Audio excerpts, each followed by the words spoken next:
Hoje propusemos-nos responder a esta pergunta. O que é a espiritualidade? E sabem que não é uma tarefa fácil. Não é uma tarefa fácil definirmos este conceito. E porquê é que não é fácil? Porque podemos responder a esta questão a partir de diferentes pontos de vista, como é o caso que ali temos. Respondem de maneira diferente, mas ambos estão certos, ou não? Sim. Um vê o 6, o outro vê o 9.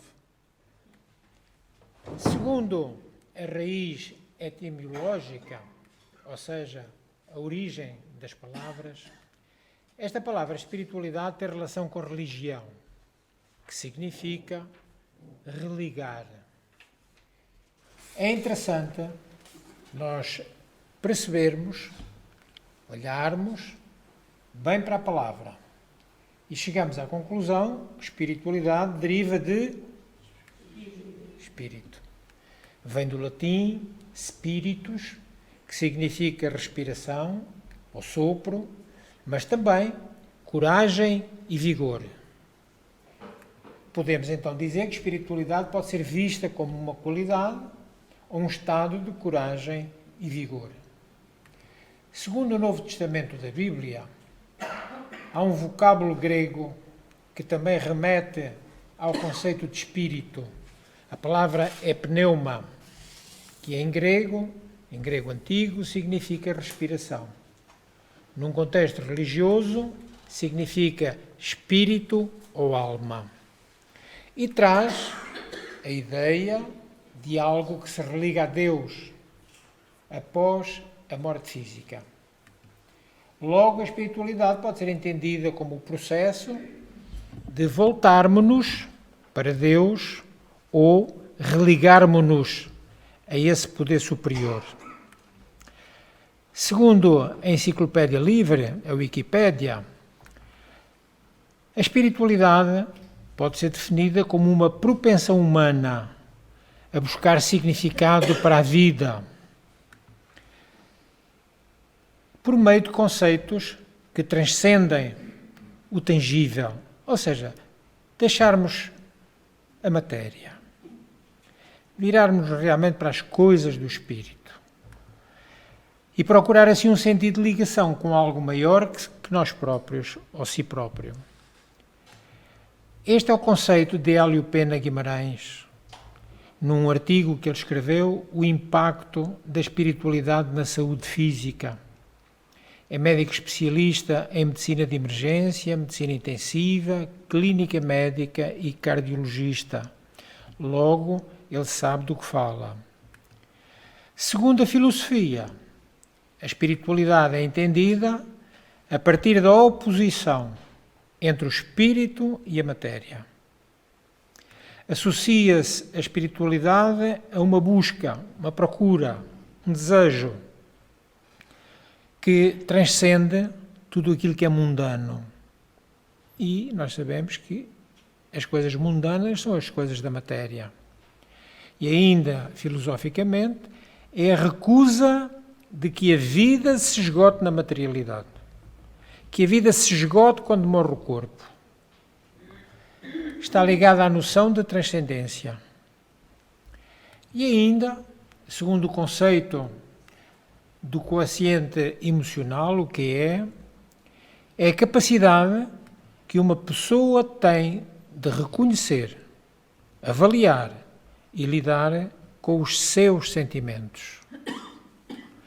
Segundo o George Washington Institute for Spirituality and Health, Espiritualidade e Saúde, de acordo com a doutora Cristina Puchalski, que é a diretora do Instituto, espiritualidade é o aspecto da humanidade que se refere à maneira pela qual os indivíduos buscam, expressam significado, propósito e à forma com que eles experienciam a sua ligação com o momento, consigo próprios, com os outros, com a natureza e com aquilo que é significante ou sagrado. Vimos aqui nesta primeira abordagem que, afinal, os conceitos de espiritualidade podem ser muito diversos. E segundo o Espiritismo, que é o que mais nos importa,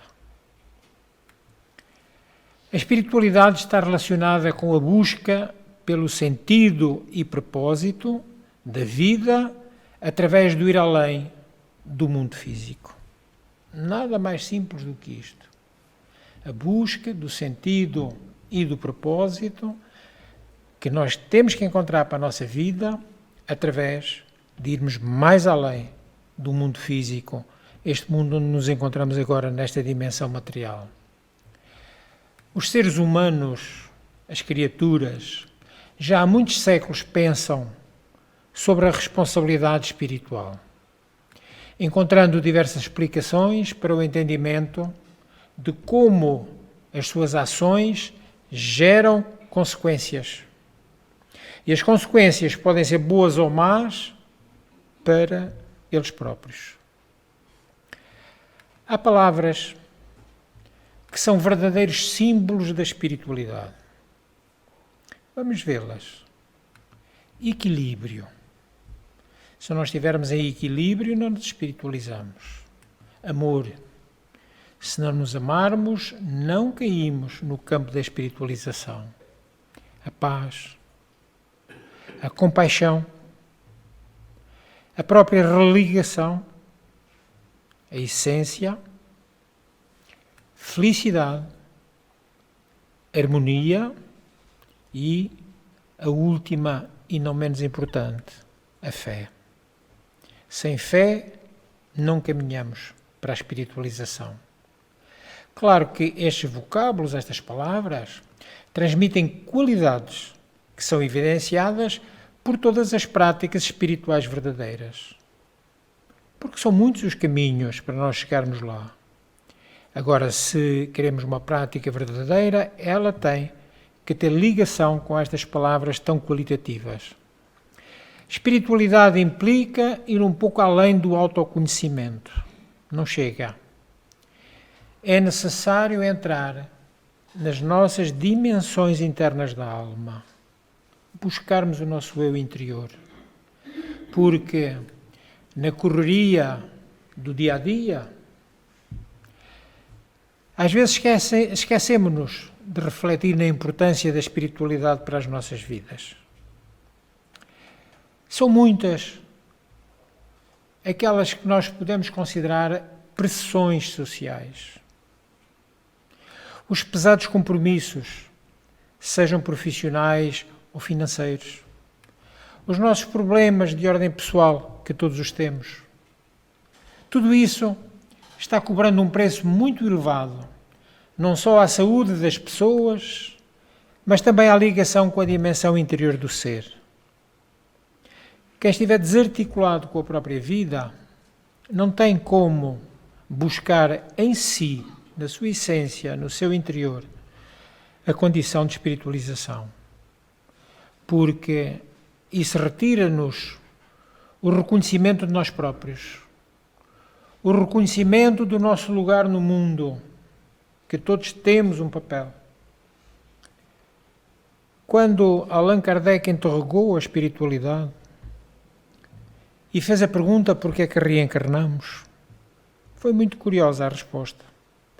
A grande maioria sabemos que reencarnamos para nos corrigirmos, para evoluirmos em termos espirituais. Isso todos sabemos. Mas os espíritos disseram mais. Disseram que, além disso, também Deus conta conosco na obra da criação. O que quer dizer que cada um de nós neste mundo tem um papel que Deus lhe confiou. O Espiritismo chegou então para estabelecer a ponte entre essas duas realidades, a material e a espiritual. A ponte entre o mundo externo, o mundo material, cheio de desejos, de necessidades do homem, e o mundo interno, espiritual e invisível, porque nós precisamos deste mundo interno muito. Porque a criatura, só assim, fica consciente de si mesmo e fica ligado a uma consciência superior, uma consciência coletiva. Por isso, há na Terra uma grande sede de espiritualidade. Porquê? As criaturas já viveram quase tudo. Tudo aquilo que o mundo dá. Tudo aquilo que o mundo pode propiciar. Logo, anseiam por algo mais. E o curioso é que algumas pessoas, muitas mesmo, realizam grandes viagens a este ou àquele local em busca de um sopro de espiritualidade. Afirmam que em tais lugares respira-se um ar diferente. Que nesses lugares até quase se pode sentir um toque da divindade. Que nesses locais se pode comungar com os espíritos, as almas dos que se foram. Outros buscam outra via. Enchem os seus lares com símbolos, estatuetas, livros, porque buscam tudo aquilo que fala a respeito dos seres angélicos benevolentes. Essas mesmas criaturas igualmente anseiam de penetrar nessa realidade, nesse mundo, e sentirem-se planificados de harmonia, como se fossem coisas que nos pudessem harmonizar. As criaturas então buscam, e há muitos caminhos a serem percorridos. Nessa busca, infelizmente, muitos se perdem e chegam a criar um universo isolado, um universo distante da sociedade, como se o mundo e a espiritualidade não pudessem conviver.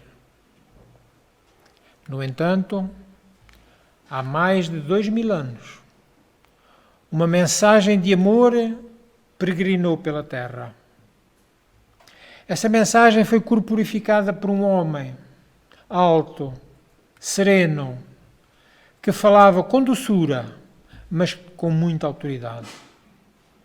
E essa mensagem foi semeada no solo das almas. Permanece apesar do tempo. Permanece vinda muitas vezes nas asas do vento e na voz dos cantores de Deus. De vez em quando ela expressa-se mais forte, no cântico de alguém que vem à Terra para recordar aqueles ensinos, os ensinos de Jesus. Assim foi com Francisco de Assis, na Idade Média. Assim continua sendo hoje, na multiplicação das mensagens que chegam aos homens, através dos espíritos, os espíritos bondosos, que não se cansam de nos repetir as doces lições de Jesus. Quantas mensagens aí estão para a nossa orientação? A mensagem da Boa Nova, tão simples e tão profunda, atende perfeitamente ao anseio de paz. E os ensinos de Jesus espiritualizam quem os abraça. Assim, vemos que num mundo tão conturbado, num mundo com tantas contradições, a voz de Jesus continua a convidar. Vinde a mim, todos vós que estáis cansados e sobrecarregados, e eu vos aliviarei. Nos momentos difíceis, complicados da nossa vida, quantos recordamos estas palavras para ganharmos ânimo?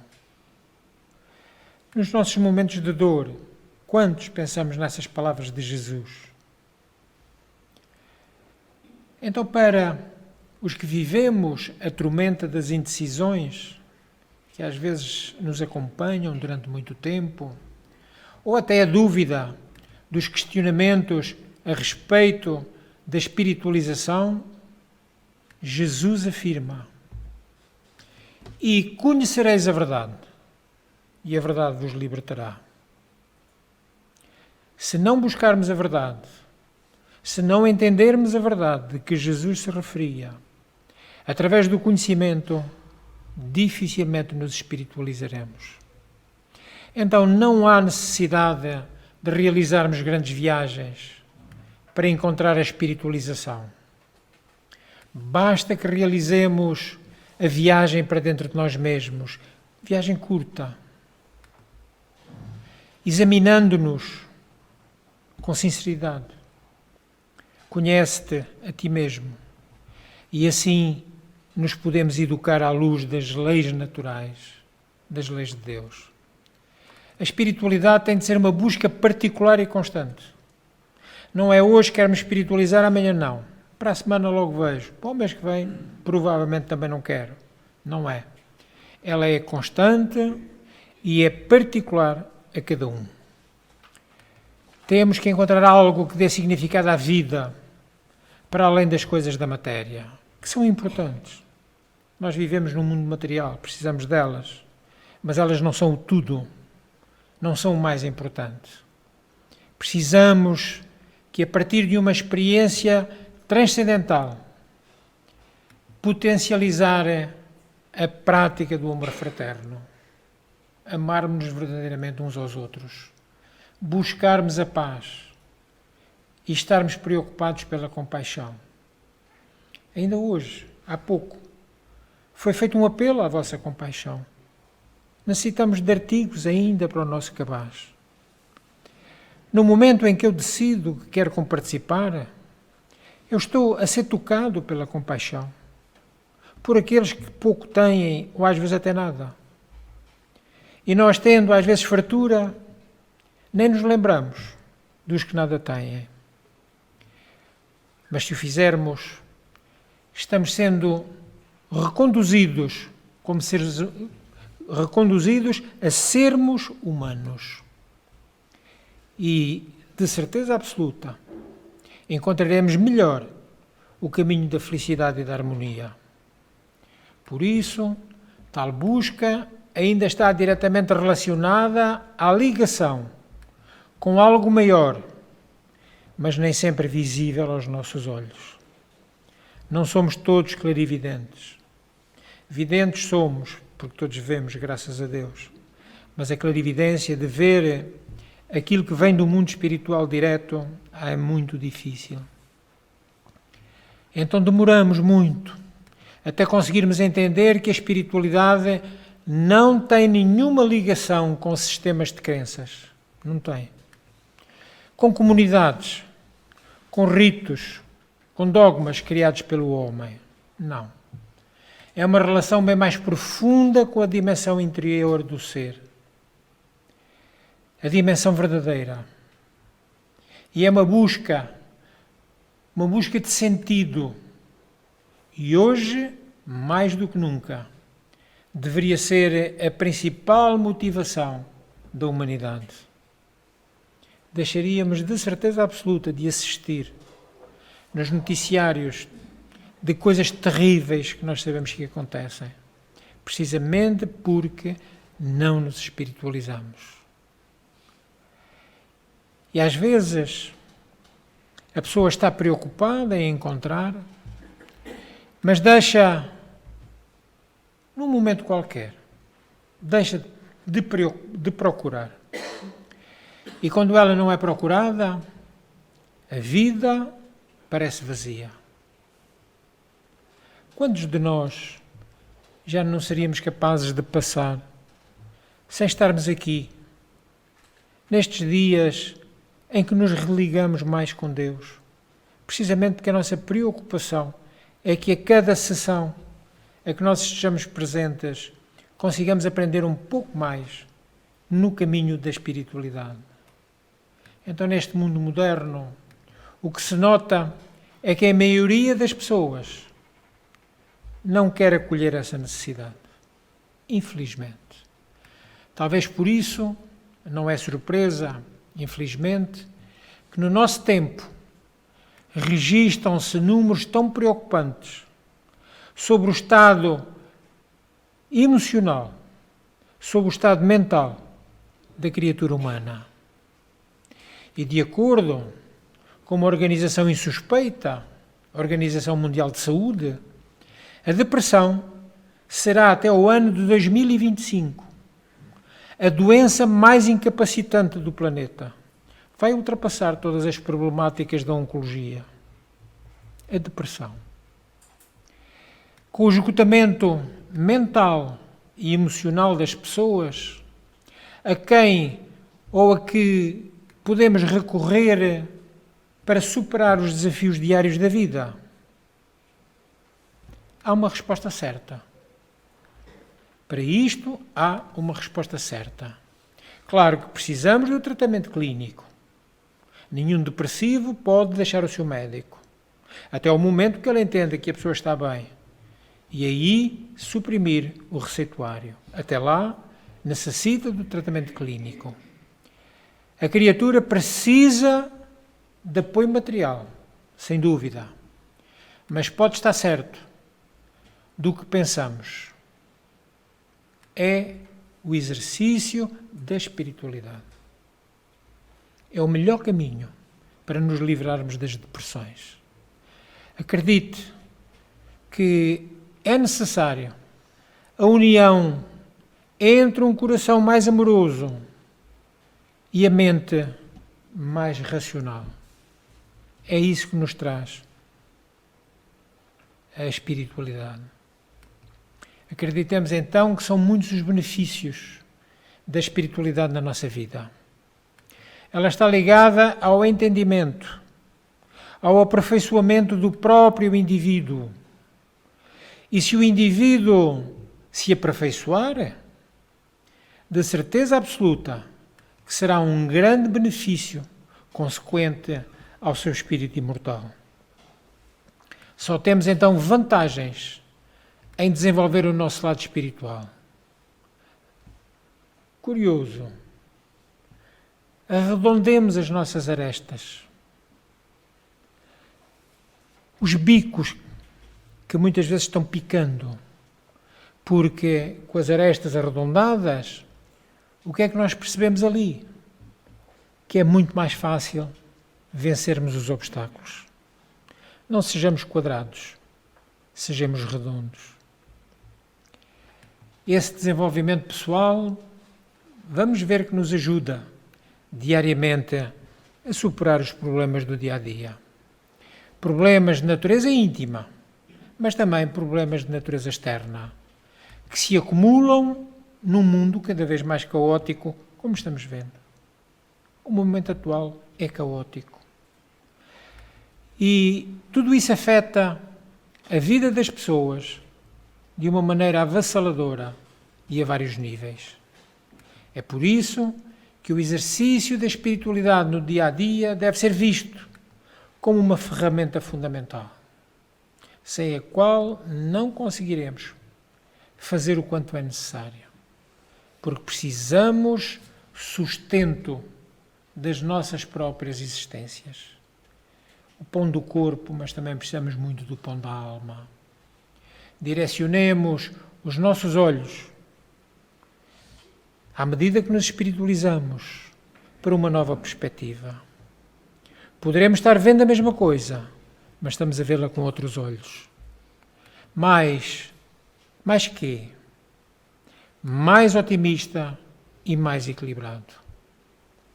Depositaremos mais fé, mais amor fraterno e muito mais compaixão nas nossas ações. Assim, vamos diminuir consideravelmente a possibilidade de sofrermos o stress e a ansiedade ou de fazermos péssimas escolhas. E essas escolhas, quando são más, trazem-nos muitas dores de cabeça no futuro, ainda na reencarnação e depois, mais tarde, no mundo espiritual. Podemos até se não nos espiritualizarmos, cometermos erros de julgamento. Julgamentos errados, que não devemos fazer, às vezes até apressados. Afinal de contas, a espiritualidade é uma força transcendente. É muito maior do que nós, porque todos fazemos parte dela, que nos impulsiona a agir no bem. E a nossa doutrina aqui é categórica. Allan Kardec deixou dito: é insuficiente não fazer o mal. É muito bom não fazermos o mal, mas é insuficiente, porque é preciso fazer o bem. No mundo espiritual vão-nos perguntar: qual foi o bem que poderias ter feito e não fizeste? E isso será uma alta culpa na nossa consciência. Cultivando o bem, todos temos experiência disso. Mudamos a nossa frequência vibratória. Tudo é vibração. Tudo é energia no universo. Ligamos-nos a pensamentos, a palavras e a ações só no bem. Trazendo para perto de nós amigos visíveis e invisíveis, que estão sintonizados nessa mesma vibração. Tudo é sintonia, tudo é afinidade. Então, consequentemente, afastamo-nos, desse modo, de qualquer energia negativa que possa manchar os nossos pensamentos e as nossas ações. Cultivando a espiritualidade no dia a dia, estaremos mais fortalecidos, estaremos muito melhor preparados para lidar com todas as questões da vida, por mais complicadas elas sejam. E elas podem ser problemas profissionais, acumulação de trabalho, podem ser problemas familiares, os relacionamentos, problemas de saúde, situações financeiras ou quaisquer outros. E esta busca deve ser constante. Encontrarmos um novo sentido, uma nova orientação, um novo caminho, um novo rumo que nos leva a encontrar outros significados e outros interesses na vida. E aí, então, permite-nos alcançar a tão desejada paz interior. Aquela que é capaz de tranquilizar a nossa mente e acalmar o nosso coração. Supomos que não há valor maior do que nós termos paz de espírito. Não há, de certeza absoluta, maior tesouro. Então, para os crentes, para aqueles que acreditam verdadeiramente, a oração tem o objetivo de fortalecer o espírito do indivíduo, contribuindo para a resolução dos desafios que a vida nos coloca. Muitas vezes problemas até kármicos, desafios kármicos, mas a partir daí teremos outra capacidade de os resolver. Equilibraremos a nossa mente, equilibraremos o nosso espírito desse modo. Não é em vão que cientistas da Duke University dos Estados Unidos atestam o poder da oração, afirmando que a sua prática pode influenciar positivamente a nossa capacidade orgânica, a nossa capacidade física, as capacidades do nosso corpo para enfrentarmos doenças. E de acordo com esse estudo, o lobo frontal, parte do cérebro que ativa o nosso sistema imunológico, é fortalecido quando a pessoa faz prece ou canta músicas religiosas. Então, aqui na nossa sessão, após o momento do passe, quase sempre temos uns minutos para ouvirmos boas canções, boa música. Acompanhemos, porque, de certeza absoluta, estamos desenvolvendo o nosso sistema imunológico. O Covid não nos apanhará. Esses cientistas dessa universidade tão prestigiada afirmaram também que a pessoa que crê em algo acima da materialidade, as marcas que é uma luta terrível. Têm mais saúde física e mais saúde mental. A sua pressão arterial é normal. E um sistema de defesa orgânica fica muito mais forte. E sobre o poder da oração, um jornalista e escritor, Paiva Neto, ele afirma num artigo que ele intitulou Amar é uma oração. Se nos amarmos todos uns aos outros, em plenitude, quase que dispensamos a prece. Diz ele, a prece não é refúgio dos covardes ou dos ociosos. Ela eleva-nos e o trabalho realiza-nos. E ele refere o seguinte, o Papa reza, o Dalai Lama medita, Chico Xavier orava, os rabinos entoam as suas súplicas, os islâmicos recitam o Corão Sagrado, os evangélicos cantam seus louvores a Deus. Então, o que é a prece senão o amor que se dispõe para grandes feitos? Olhem o que o nosso querido Dr. André Luiz nos enviou através de Emmanuel. Mais uma vez reconheci que a prece é o poder máximo conferido pelo Criador, Deus, à criatura. E o jornalista continua, um ateu quando medita e pratica um ato que beneficia a coletividade, está orando. O Papa Francisco disse, é melhor viver como ateu do que ir à igreja e odiar os outros. Grande verdade.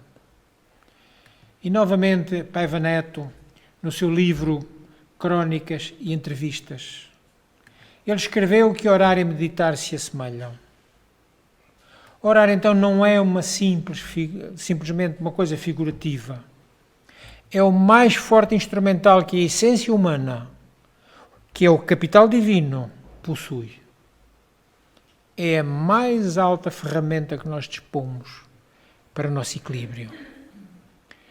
Lá atrás no tempo, este monge alemão, Tomás de Kempis, do século XIV, escreveu no seu livro A Imitação de Cristo o seguinte, sublime é a arte de conversar com Deus.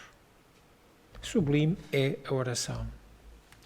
Orar, meditar ou qualquer outra ação que tenha poder dignificante é o melhor caminho para a espiritualidade e será esse caminho capaz de transformar vidas, deixarmos os terrenos áridos para entrarmos nos terrenos que são lindas searas.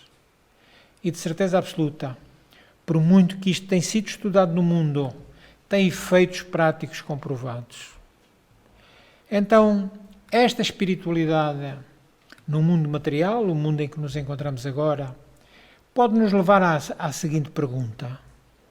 Diante de tantos benefícios que a vida hoje nos oferta pelas facilidades, é possível cultivar a espiritualidade num mundo tão preso ao que é material? Como vimos, sim, é possível. E o que é que pode levar à busca da espiritualização? O que é que pode? Vejamos alguns casos. Alguns de muita gravidade. Porque quando nos acontece alguma coisa menos boa, invariavelmente, se não temos já uma fé raciocinada, a nossa primeira questão para Deus é porque me deste isto a mim. Se fosse para os outros estava certo, mas a mim não, porque dói muito. Vejamos então alguns casos. Perdas de entes queridos. dificuldades afetivas, maus relacionamentos, a tal malfadada depressão, distúrbios de pânico, as mais variadas obsessões, ou até vermos-nos diante da morte, contraindo doenças graves. Outra coisa que às vezes não nos lembramos e que se faz sofrer muito, a incapacidade para ajudar. Sabermos que alguém precisa e nós não temos como ajudar. Dá sofrimento. As dificuldades materiais. Também os transtornos de personalidade, ou as personalidades múltiplas. Conflitos, como timidez, medo, baixa autoestima. E então estas são muito comuns. Viciações aditivas, viciações comportamentais. Vejam bem, o culto do corpo, a sexologia, a tara hoje dos nossos aparelhos telemóveis, os computadores, a gludice, a ideia de querer fazer muita coisa ao mesmo tempo, o jogo, os cartões de crédito. Tudo isso pode nos levar a buscarmos a espiritualização para fugirmos de todas estas coisas más.